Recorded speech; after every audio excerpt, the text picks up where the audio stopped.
छत्तीसगढ़ में नई सरकार के गठन से पहले ही झिरम का जिन बाहर आ चुका है। सुप्रीम कोर्ट के महत्वपूर्ण निर्णय के बाद अब कांग्रेस भाजपा इस मामले पर एक दूसरे पर हमलावर हो चुकी है। झिरम कांड पर दोनों प्रमुख राजनीतिक पार्टियों ने जांच प्रभावित करने के नाम पर एक दूसरे पर आरोप लगाए हैं। दरअसल देश के सबसे बड़े नक्सली हमलों में से एक झिरम घाटी नक्सली हमले के मामले में सुप्रीम कोर्ट के स्पेशल बेंच के चीफ जस्टिस ने मंगलवार को फैसला सुनाते हुए एनआईए के अपील को खारिज कर दिया है और अब इस मामले की जांच फिर से छत्तीसगढ़ पुलिस कर सकेगी। दरअसल एनआईए ने अपनी अपील में इस बात का जिक्र किया था कि इस झिरम कांड की शुरू से एनआईए जांच कर रही है। ऐसे में छत्तीसगढ़ पुलिस इसकी जांच नहीं कर सकती और कल यानी कि 21 नवंबर को सुप्रीम कोर्ट ने ये अपील खारिज कर दी है।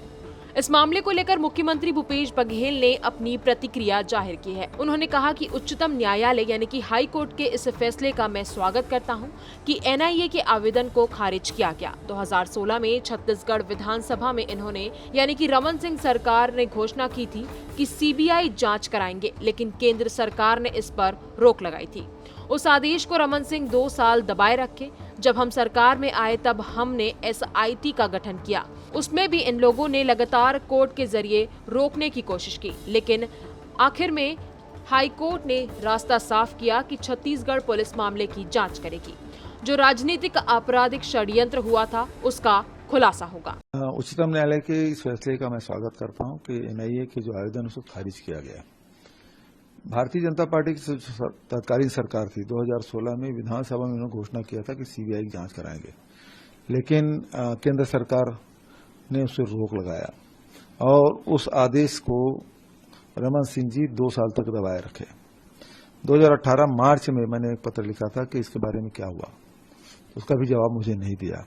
जब हम लोग सरकार में आए तो सारे तथ्य हमारे सामने थे और इसके बाद एसआईटी हमने गठन किया। उसके खिलाफ लोग एनआईए कोर्ट गई। उसके बाद दूसरा एफआईआर जो हुआ उसमें भी ये लोग लगातार कोर्ट के माध्यम से रोकने की कोशिश की, लेकिन अंततः माननीय उच्चतम न्यायालय ने रास्ता साफ किया कि छत्तीसगढ़ पुलिस इस केस की जांच करेगी। तो जो राजनीतिक आपराधिक षड्यंत्र हुआ था उसका खुलासा होगा इसमें। तो वहीं दूसरी तरफ इस मामले को लेकर टीएस सिंहदेव ने कहा है कि ये फैसला तो बहुत पहले आ जाना था।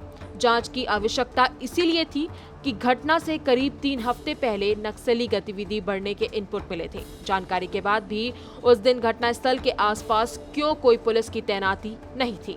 इस मामले में पूरी जांच होनी चाहिए। तो वहीं दूसरी तरफ विपक्षी पार्टी यानी कि भारतीय जनता पार्टी के अरुण साव ने कहा कि मुख्यमंत्री कहते थे झिरम का सच मेरी जेब में है। आखिर किसे बचाने के लिए वो सच जेब में छिपा रखा था, अब उसकी जांच होगी। किसने किसके साथ मिलकर राजनीतिक षड्यंत्र किया, अब वो साफ होगा। भाजपा ने निष्पक्ष जांच की कोशिश हर प्रकार से की, आयोग बनाकर जांच कराई। भूपेश बघेल जो सच जेब में लेकर घूम रहे थे वो ना तो आयोग में प्रस्तुत हुए और ना कोई जांच हुई। अब वही सच बाहर आएगा, ऐसी उम्मीद करते हैं। सर्वोच्च न्यायालय का फैसला आया है। अब भूपेश बघेल जी जो लगातार कहते थे झिरम का सच मेरे जेब में है, पता नहीं अब तक किसे बचाने के लिए वो जेब में छुपा था। मुझे लगता है कि अब वो जेब से बाहर निकलेगा। इस पूरे मसले पर पूर्व मुख्यमंत्री रमन सिंह ने भूपेश बघेल पर भी निशाना साधा है। डॉक्टर रमन सिंह ने झिरम घाटी मामले में जांच को लेकर एनआईए की याचिका खारिज करने के सुप्रीम कोर्ट के फैसले पर न्यूज एजेंसी एएनआई से बातचीत की है। उन्होंने कहा है कि कांग्रेस की सरकार 5 सालों तक यहाँ रही।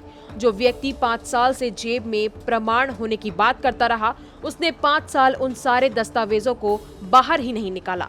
आने वाले समय में भाजपा की सरकार बनेगी और इस मामले की तत्काल जांच होगी।